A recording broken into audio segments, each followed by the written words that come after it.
Mahindra KUV 100 Next and Thumbs Up Charged co-presents Battle Ops, co-powered by Swiggy, Suzuki Intruder, Gillette Mark 3, Parle-G and Crabtree.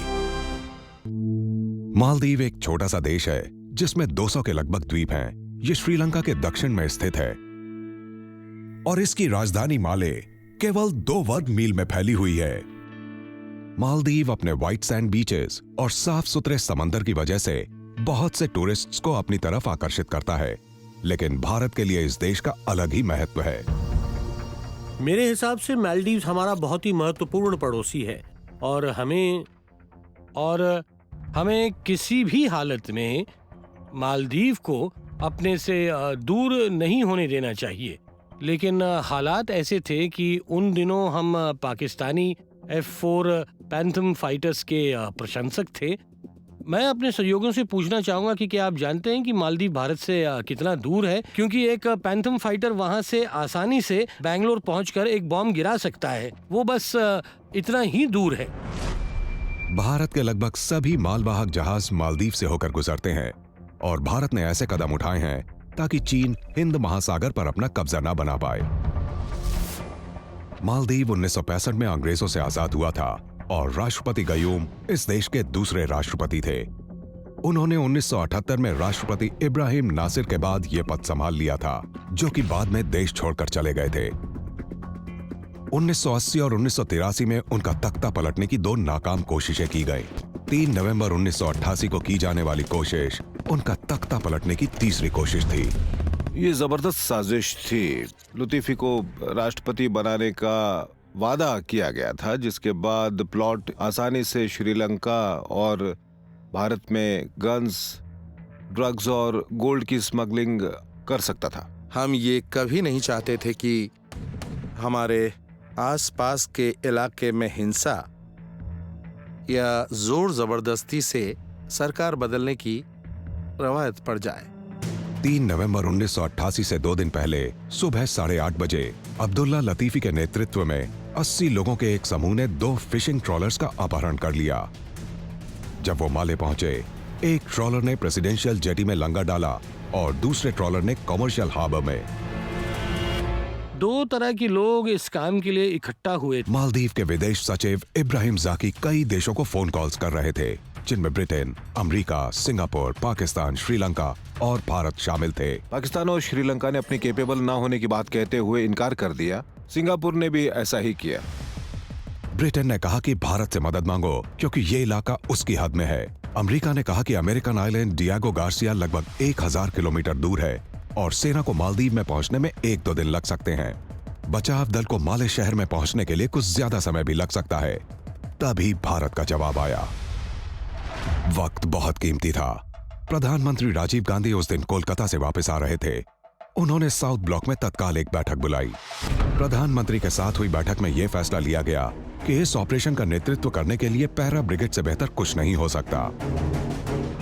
Parachute brigade को अक्सर para brigade कहा जाता है, जिसके जवान सिर्फ हवा से छलांग ही नहीं लगाते, बल्कि जबरदस्त काबिलियत और बहादुरी के साथ जमीन पर भी अपने काम को अंजाम देते हैं। इस ऑपरेशन में तीनों सेनाओं के बीच तालमेल होना बहुत जरूरी होगा। बैठक के दौरान कुछ फैसले किए गए।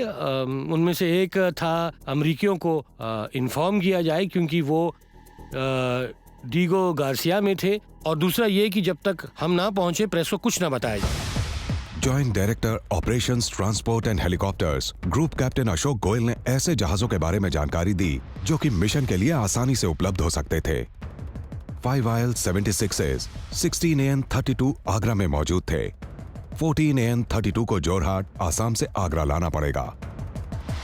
स्क्वाड्रन इंजीनियरिंग ऑफिसर ने 3 जहाजों को चुना। हम आपस में बातें करते हुए क्रू रूम में गए, ये पता लगाने के लिए कि आखिर हम लोग जा कहां रहे हैं। हमने ब्रिगेडियर बलसारा से संपर्क करने की कोशिश की। फिर मैंने 2 कमांडिंग ऑफिसर्स को फोन किया, CO3 पैरा, जो अपने ऑफिस में नहीं थे। फिर मैंने कर्नल जोशी CO6 पैरा से संपर्क किया। और बाद में मैंने उनसे ऑपरेशन में काम आने वाली चीजों के बारे में बात किया। Deputy DGMO brigadier VP Malik ने मेजर विनोद भाटिया को फोन किया और 100 पैराट्रूपर्स के साथ इंजीनियर्स और मेडिकल टीम को 6 घंटे में तैयार करने के लिए कहा। मालदीव के बारे में जानकारी हासिल करने के लिए मेजर भाटिया ने अपने 2 ऑफिसर्स को मालदीव के नक्शे लाने के लिए पर्यटन केंद्रों और होटलों में जाने का आदेश दिया। दूसरी अड़चन ये थी कि पूरी पैरा ब्रिगेड आगरा में मौजूद नहीं थी। 6 पैरा की 2 कंपनियां जिनकी तत्काल में जरूरत थी, आगरा सेंट्रल डिपो को सुरक्षा प्रदान कर रही थी। वो तब तक यहाँ से नहीं निकल सकती थी जब तक 10 गार्ड बटालियन बबीना से आगरा न पहुँच जाए, जिसमें कम से कम 1 दिन तो जरूर लगता। 2 बजे तक हमने 6 पैरा की 2 कंपनियों को 6 para battalion headquarters commander brigadier Joshi के साथ आगरा एयरफील्ड पर तैनात कर दिया। कर्नल सुभाष जोशी को कुछ मुश्किल फैसले लेने थे। उन्होंने 6 पैरास की दोनों कंपनीज को सेंट्रल डिपो से तत्काल वापस बुलाने का फैसला लिया। उन्होंने कहा नहीं, आप कंपनियों को वापस नहीं ले सकते। मैंने कहा कि मैं वापस ले रहा हूँ। सीओडी ने कहा कि वो कंपनियों को नहीं छोड़ेगा। मैंने उसे कहा कि वो अपने हथियारों से अपना रास्ता बना लेंगे। उन्होंने आदेश दिया कि वापस आ जाओ, अगर कोई रोकने की कोशिश करे तो गोली मारकर उड़ा देना। इसके बाद मैंने कंपनी कमांडर को बुलाया और जब वो आया तो मैंने उससे 12 बजे तक हवाई अड्डे पर पहुंचने का हुक्म दिया। मैंने दूसरे कंपनी कमांडर से कहा कि वो हर हालत में मेरे किसी भी ऑर्डर को फॉलो करने के लिए तैयार रहे। आगरा एयरबेस बहुत ही ज्यादा व्यस्त लग रहा था। अचानक ऊपर से आए आदेशों की वजह से सभी लोग काम में लगे हुए थे। विमानों में ईंधन भरा जा रहा था और ये अपने आप में एक बड़ा काम था। हमारे पास सिर्फ भारत में कहीं भी जाने के लिए पर्याप्त ईंधन था, जबकि अब हम माले जा रहे थे। इसलिए सभी हवाई जहाजों में लगभग 20 से 25 हजार किलोग्राम एविएशन टरबाइन फ्यूल भरे जाने की जरूरत थी। इतनी ज्यादा मात्रा में और इतनी जल्दी ईंधन का इंतजाम करना आसान नहीं था, मगर आईओसी इस इम्तिहान में सफल रहा। हमारे चीफ इंजीनियरिंग ऑफिसर, तब ग्रुप कैप्टन और बाद में एयर मार्शल के पद से रिटायर हुए मिस्टर गुरुनानी मेरे पास आए और मुझसे पूछा हमें कितना ईंधन चाहिए होगा। मैंने उनसे कहा, सर 62 टन से 1 किलोग्राम भी कम नहीं होना चाहिए। तब वो चले गए और आप मेरा यकीन कीजिए कि 1 घंटे के अंदर उन्होंने 3 एयरक्राफ्ट्स को 62 टन ईंधन से भरवा दिया।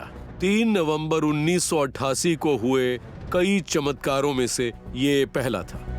विमानों में ईंधन भरने और उनमें उपकरणों और हथियारों को रखने के साथ योजनाएं बनाने का काम भी एक साथ चल रहा था। पैराशूट ट्रूपर्स बहुत बड़ी संख्या में थे, जिससे हम ये समझ गए कि पैरा ब्रिगेड को सक्रिय किया गया है। और फिर करीब 3:30 या लगभग 3:45 बजे दिल्ली से डॉनियर में एक टीम आगरा आई, जिसमें कई सीनियर आर्मी और एयरफोर्स ऑफिसर्स थे। और वो हमारे ब्रीफिंग रूम में आए, जहां पर योजनाओं और नीति पर चर्चा हुई। बैठक में एक योजना तैयार की जा रही थी। ब्रिगेडियर बलसारा इस ब्रिगेड का नेतृत्व करेंगे और कर्नल सुभाष जोशी इसके कमांडिंग ऑफिसर होंगे। तत्काल में सिर्फ 60 पैराट्रूपर्स के उपयोग के लिए उपलब्ध थे। करीब 400 लोग पहली 2 उड़ानों में मालदीव पहुंचेंगे। इस तैयारी में बहुत सा वक्त लगता है, लेकिन सारा काम बहुत तेजी से किया गया। मुश्किल की घड़ी तब आई जब ऑपरेशन के लिए एक ऐसे नक्शे को चुनना था जो मालदीव के हुलहुले एयरफील्ड के बारे में जानकारी दे सके। मुझे अच्छा खासा अंदाजा था कि माले एयरपोर्ट किस तरह से बना है।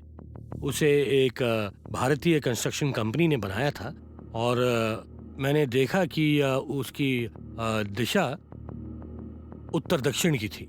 तो जैसे ही मैंने उनका नक्शा देखा, मैंने चीख कर कहा कि ये नक्शा सही नहीं है। इस घटना के बाद ब्रिगेडियर बलसारा ने ऑपरेशन में बैनर्जी को साथ चलने के लिए राजी करने की कोशिश की, क्योंकि मिस्टर बैनर्जी ही एक ऐसे आदमी थे जो मालदीव को अच्छी तरह से जानते थे। मगर ये सब आसान नहीं था।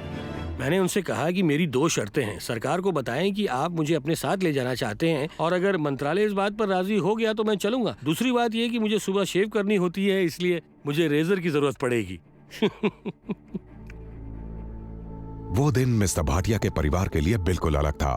उनकी पत्नी कभी उनके काम के बारे में नहीं पूछती थी, लेकिन उस दिन उनका बेटा, जो अब खुद एक पैराट्रूपर है, मिस्टर भाटिया की जीप के सामने खड़ा हो गया। भाटिया को वो दिन साफ साफ याद है। मुझे लगता है कि शायद पहली बार उसने मुझे रोकने की कोशिश की। वो जीप के सामने खड़ा हो गया और उसने कहा, पापा मैं आपको जाने नहीं दूंगा। मैंने उसे पीछे हटने के लिए कहा और पत्नी से कहा, इसे अंदर ले जाओ। और हमें नहीं पता था कि वो किस तरफ जा रहे थे, कहाँ जा रहे थे, कब वापस आएंगे भी या नहीं। समझ नहीं आ रहा था क्या होगा। हवाई जहाज उड़ने के लिए तैयार थे, लेकिन आखिरी समय में एक और मुश्किल खड़ी हो गई। ब्रिगेडियर बलसारा आगे रहकर अपने जवानों को लीड करना पसंद करते थे, लेकिन वो उस जहाज में थे जिसे बाद में उड़ना था। बलसारा ने मेजर भाटिया को पायलट्स को समझाने के लिए भेजा। ये लॉजिकल था, इसके बिना ऑपरेशन शुरू ही नहीं हो सकता था। जो जहाज पहले उतरे उसमें सेना होनी चाहिए, कमांडिंग ऑफिसर्स होने चाहिए।